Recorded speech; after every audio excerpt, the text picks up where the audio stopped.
The Chargers' practices this week were so much better for the offense because Justin Herbert is back and he picked up right where he left off. He came back with a vengeance, bro. He's been playing very well in practice, throwing the ball extremely well. Everyone's taking note of it. Everyone's hearing the angels sing, basically, and he should be ready to go by week 1 against the Raiders. And obviously, we're not going to see him play tomorrow against the Cowboys. In fact, don't expect to see many starters out there in the last preseason game because Jim Harbaugh said in his interview yesterday that he expects a group of about 15 guys on offense and defense, so 15 each on offense and defense, that are not going to be playing in this game, which means that the roster spot is basically secured for those guys. They have nothing to prove.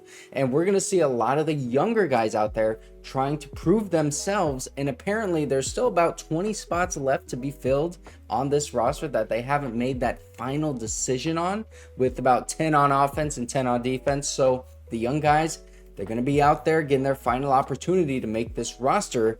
And, you know, it's going to be a little bit tough to find those 10 spots on offense because Jim Harbaugh also said that Easton Stick is going to play that entire game against the Cowboys. So, you know, for everybody who plans to watch this game tomorrow in its entirety, I hope that your mental health is doing well right now, because it's not going to be doing well after that game. And just think back to what Justin Herbert has been doing in practice this week, and that he is healthy and he's going to be playing in week 1. Okay, we're not going to be seeing Easton Stick in week 1. All right. And we actually have some more clips of Justin Herbert slinging the ball in practice. So let's go ahead and check that out. First play that we're going to see here, it is a deep touchdown pass to Brenden Rice. You can see the ball going like 50 yards in the air right into Brenden Rice's hands. And look at this, because I thought this was funny. This is Andy Biscoff right here, his mouth wide open, watching Justin Herbert practice and throwing the ball. This was the day that he was like 25 for 29 of his passes, but you can see it's pretty good protection. Not a ton to break down here, but I did want to pause it before this ball gets there because I think this is cover 3. It looks like Brenden Rice ran right on the left side of where that middle safety would be, and then on the right side of that left safety, and that's Cam Hart getting that hand up there. But that ball is just placed perfectly into Brenden Rice's basket right there, and you can see both feet in bounds. At first I was like, oh wait, he's out of bounds because this right here is the line of the end zone, but that's the beginning line, and then you can see the goalpost back here, and then the back line is like right there is where he crossed it. So he was easily in bounds. Just wanted to point that out because the first time I saw this play, I thought he's like running out of bounds. Now we got this pass to Quentin Johnston, so let's see if he gets those feet in bounds, gets those hands on the ball. Okay, hands on the ball. Looks like it was a little. Let's go back, see if these feet were in bounds. First of all, let's see. Yeah, he got both hands on the ball and he tucks it in. Looks like full control right there. Yeah, that good hands catch for sure. We can all say that. And now he gets that first foot and then the left foot coming down. That is in. Yeah, that's in. You see the line right here, and then that foot down there. You can see the tippy toes of that left foot. That is in bounds 100%. That is a Quentin Johnston catch in individual drills. Now let's look at this next play, because this next play is also in individual drills. Justin Herbert is going to be throwing this one to Donald Parham on Alohi Gilman. Perfectly thrown ball, and that is like 6'9" Donald Parham going against, I think, 5'10" Alohi Gilman, so that's not fair at all. But you can see this ball is thrown perfect spiral and like a fade, and he gets those. That is just, these throws are like perfect, man. I'm so glad that Justin Herbert is back at practice and playing well like this.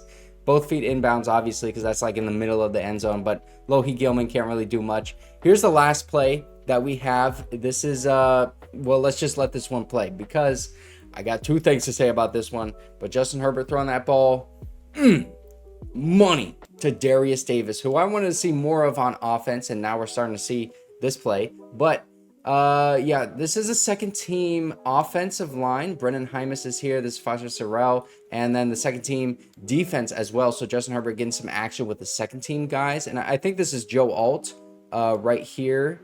Yeah, it is. So Joe Alt is also out there getting some reps in, but look at Derius Davis. Boom, right there. That ball is just perfectly on the money to a speedy wide receiver like that. So good. Every single one of these throws was on the money. And then, second thing I want to point out, Cam Hart. So 2 of these throws were on Cam Hart that we saw. We haven't really been seeing a ton of action about Cam Hart and, you know, what he's been up to in the training camp, but we can see these two plays right here, and, you know, these are perfect throws. You can't really blame him too much. He is kind of in position. He's kind of getting that hand out there. Can't do much against a perfect pass like that, though. And Darius Davis is a really fast wide receiver.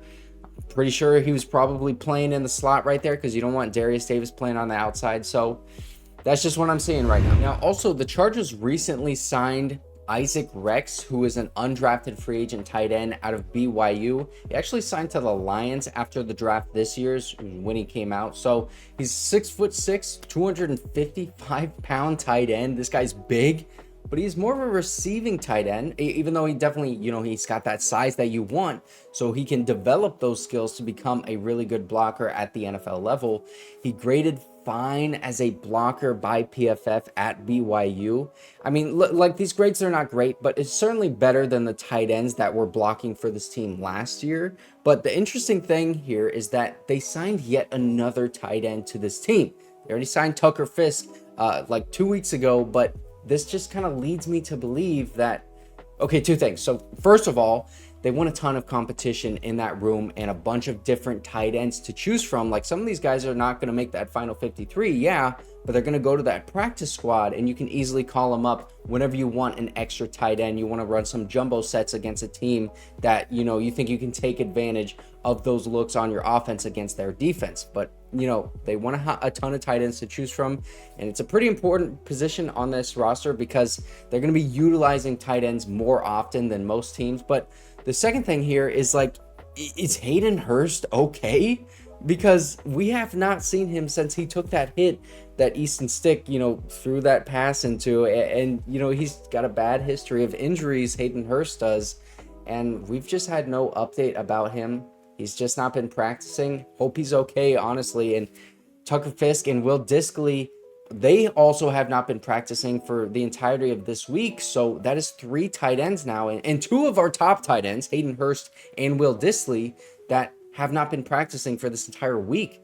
And this is the last week of training camp before we start getting going into the regular season. So while the Chargers are going out and signing a tight end in free agency, we have 3 tight ends not practicing right before the regular season. I'm starting to get that feeling that Hayden Hurst might be kind of a serious injury. He might miss some time. And Will Dissly, like, I don't know, maybe he's getting rest, but I just really don't know, because, like, those are just the facts laid out for you, okay? So take away what you want from that, but, you know, Jim Harbaugh, he's not going to be telling us these injury updates about all of these guys. We know that. He's just going to say they're working through something, but those 3 tight ends have not been in practice this entire week, and we just signed a new tight end. So that's the information. And even though Jim Harbaugh doesn't really give us injury updates, he did give us some positive injury news about Derwin James and Joey Bosa, because he said that the doctors told him that they expect both of those guys to be ready to go in week 1.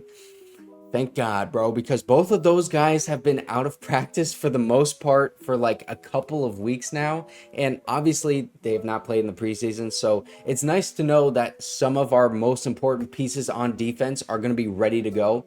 Another thing that I think is worth noting is that DJ Chark, he is not practicing still since he limped off the field earlier this week. I think that was on Monday. It was either Monday or Tuesday that he left the practice in the first play of team drills.